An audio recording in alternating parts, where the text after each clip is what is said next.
Hello everyone, this is Kim Lay with A2Q2, and in this video I'll share with you the recommended activities for a company that is going public and is doing a public company readiness or an IPO readiness initiative. And this covers the order to cash process, also known as the revenue process. Some companies call it quote to cash because it starts much earlier at the quoting process as well.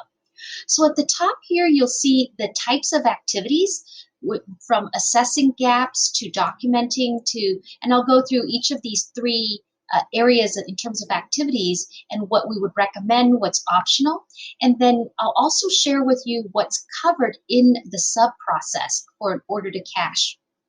So in terms of assessing control gaps, this is where you're interviewing the current process owners to understand what's happening right now, what controls might be missing, what controls you'd want to put in place, and identifying those gaps. We also then would be doing the documentation, and documentation in this can be flowcharts or narratives. Historically, narratives have been most popular.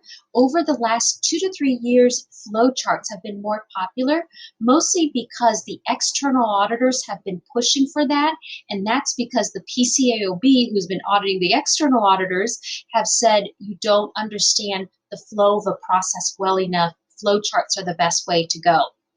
For some of our clients, we've seen that even though they have narratives, external auditors may ask for a high-level flow of critical or high-risk areas on top of it. So if you're starting out in the process now, I recommend doing flowcharts now.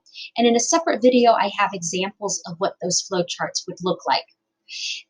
Within the regulators do not require one format or another. So when you read AS5, the auditing standard, standard 5 for SOX does not require it. It just is more handy for you to work and collaborate with the external auditors.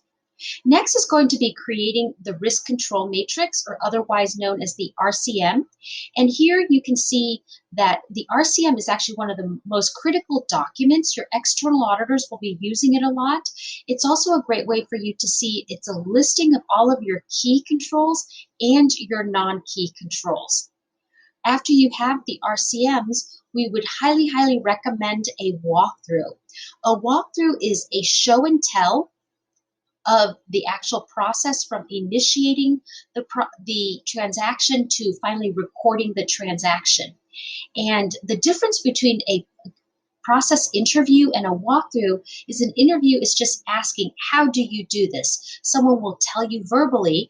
A walkthrough takes a bit more effort because they actually have to show you on screen or different pieces of paper. This is how I get the notification. This is what I do in this system, and you can visually see what they're doing. That improves the accuracy of your documentation. You're also more likely to be able to assess how that control is really designed. So you'll often hear walkthroughs are for the purpose of test of design, or TOD. And then finally, test of effectiveness, or doing testing of the controls. That is often referred to as TOE, test of effectiveness, completely optional for private companies preparing for a public company readiness initiative or SOX readiness initiative. Most of our clients do not do testing at this stage, not because they don't want to, but more because they run out of time. So if you only have a 6-month window, then I would really suggest documenting the process accurately, doing the walkthroughs, creating the RCMs. The testing can come at a later stage. So then let's look at the sub-process within order to cash. So here we're looking at the pricing, standard pricing approvals. So if you, especially when it's large items, you want to make sure what is the standard price list? How does it get into your system? Who can approve it if the standard price list is supposed to change? You also want to address discounting. Who can discount? What are the standard discount approvals?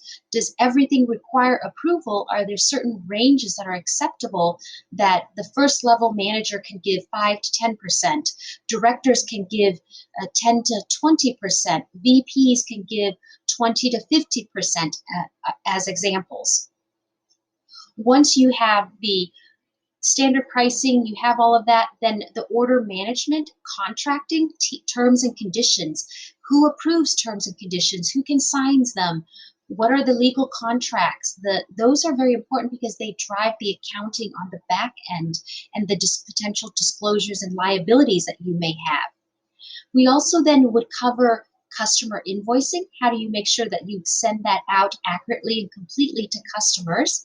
And then the revenue recognition, making sure that your revenue complies with ASC 606 or leasing standards or standards that are particular to your industry. And once you have revenue recognition, it's the collections. How do you make sure that you collect and it's accurate and complete, and the status of your receivables is in the right buckets, whether it's current, age 30 days, age 60 days, and so on. And next, after collections, is going to be your credit memos. Maybe they're credits that you give or potential disputes on pricing changes. What's the process for credit memos? Who needs to approve those, and how does it get into the system? After that, you're going to have your AR reserves. Reserve is one of those higher judgment areas, potentially high risk depending on your business.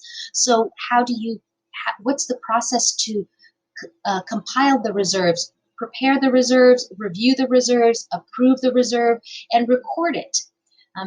Once you have your reserves, the other area we would cover are write-offs. There may be old items, old invoices. How do you make sure that those are properly written off from an approval perspective and into your books? And then finally, account reconciliations. It's the AR reconciliation, it's the reserve reconciliation to your general ledger. Who's preparing it, who's reviewing it, who's approving it, and if there are changes or discrepancies, getting down to the more granular level, the precision at which you're doing the account recons and investigating discrepancies. So that's what we would recommend for the order to cash process for a pre-IPO company. Thank you so much.